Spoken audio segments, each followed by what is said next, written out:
सुरेंद्र राजपूत, आप कोरी राजनीति कर रहे हैं, मुस्लिम वोट बैंक के लिए उनके मन में भ्रम पैदा कर रहे हैं, उनको बरगलाने की कोशिश कर रहे हैं। ज्योत्सना ये कह रही है।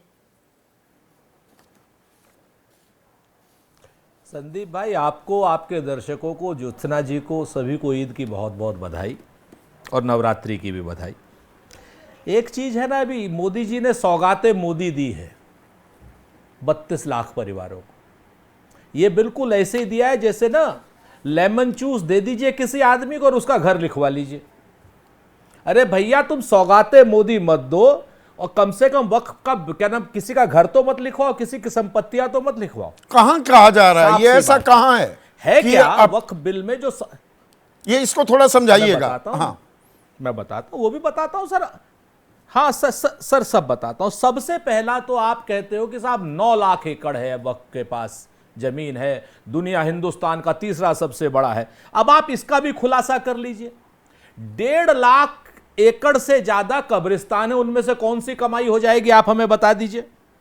लाख एकड़ से ज्यादा पर दरगाहें और मस्जिदें हैं, उनमें कौन सी कमाई हो जाती है? मस्जिदों में कौन सा भाई टिकट लगता है, जरा हमको बता दीजिए।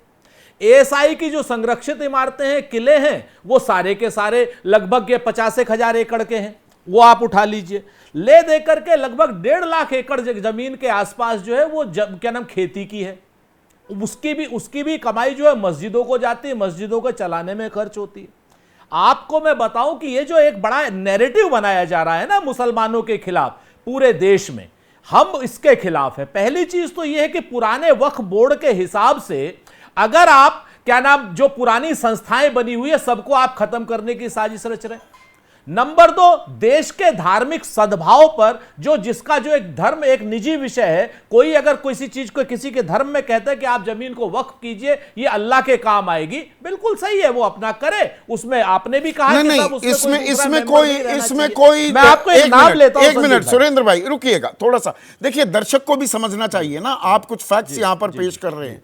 ये जो बातें आपने कही बिल्कुल सही है ये, पर कोई दे रहा है दान, वो वक्फ की जमीन हो गई, अल्लाह की जमीन हो गई, वापस नहीं आ सकती, अपने आप में सही है।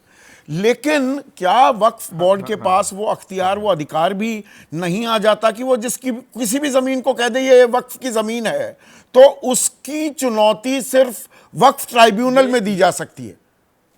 अब उसको court, revenue court, civil court भी उसमें आ जाए तो क्या दिक्कत है?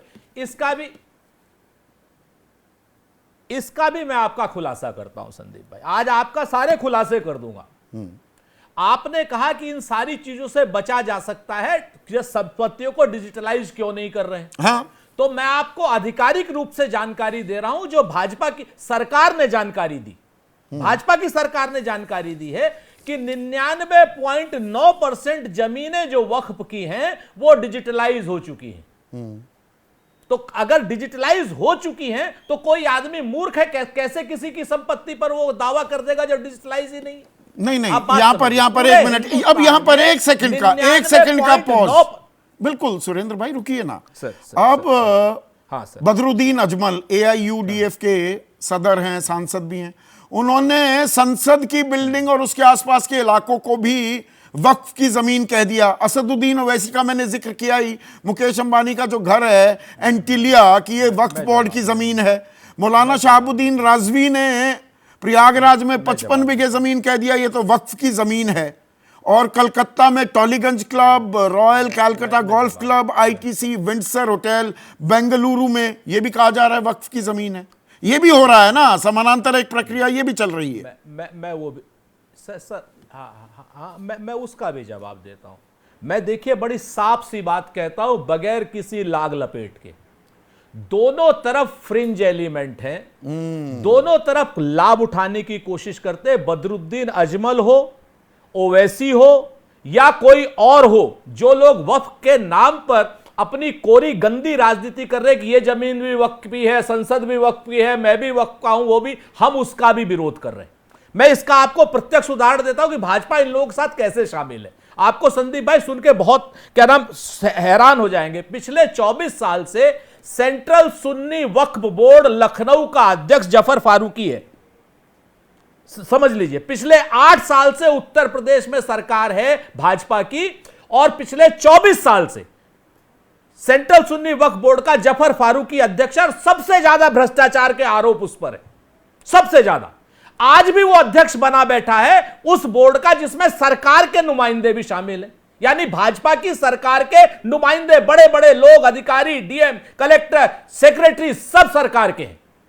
आप बताइए ये तो अगर सफाई करने की वक्फ बोर्ड के नाम पर ऑल द मोर रीजन ना सुरेंद्र भाई, अगर फिर ये सफाई हो रही है तो उसमें दिक्कत क्या है?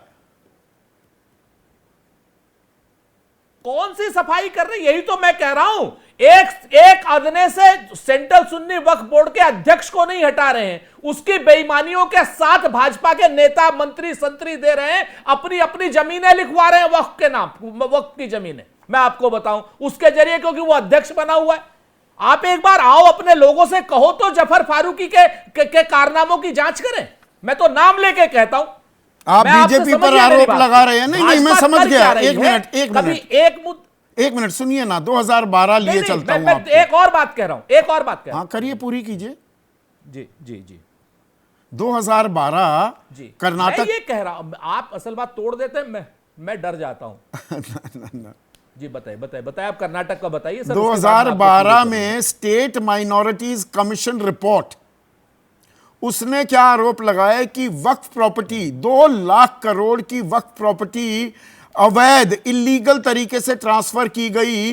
वक्फ बोर्ड मेंबर्स, कांग्रेस के नेता और बाकी अधिकारियों की मिली भगत के जरिए 2001 से 2012 के बीच 2 लाख करोड़ की जमीन। तो इधर अगर आप बीजेपी की सरकार पर आरोप लग रहे हैं तो आप पर भी वही आरोप है। यही तो खेल है। इस खेल में अगर थोड़ी सफाई हो जाए तो क्या दिक्कत है? एक सुनिए, नहीं यही मैं, बिल्कुल सफाई होनी चाहिए। जो आदमी, जो फ्रिंज एलिमेंट्स है वो बाहर होने चाहिए। मैं तो आपसे कह रहा हूं 2012 का आपने उदाहरण देकर के आप 2025 में क्या नाम भाजपा की सरकार को क्यों बचाना चाहते हैं? बिल्कुल नहीं। 2012 के बाद 2 बार सरकार भाजपा की आ गई। सुनिए ना सर, अब सुन लीजिए। 2012 के बाद 2 बार भाजपा की सरकार आ गई। जिन लोगों ने वो जमीन ली थी उनको जेल भेज देती भाजपा की सरकार, येदियुरप्पा की सरकार। नहीं भेजा ना।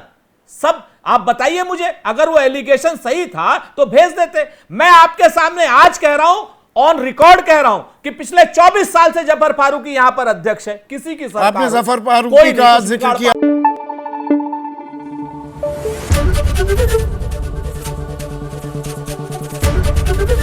एबीपी न्यूज आपको रखे आगे।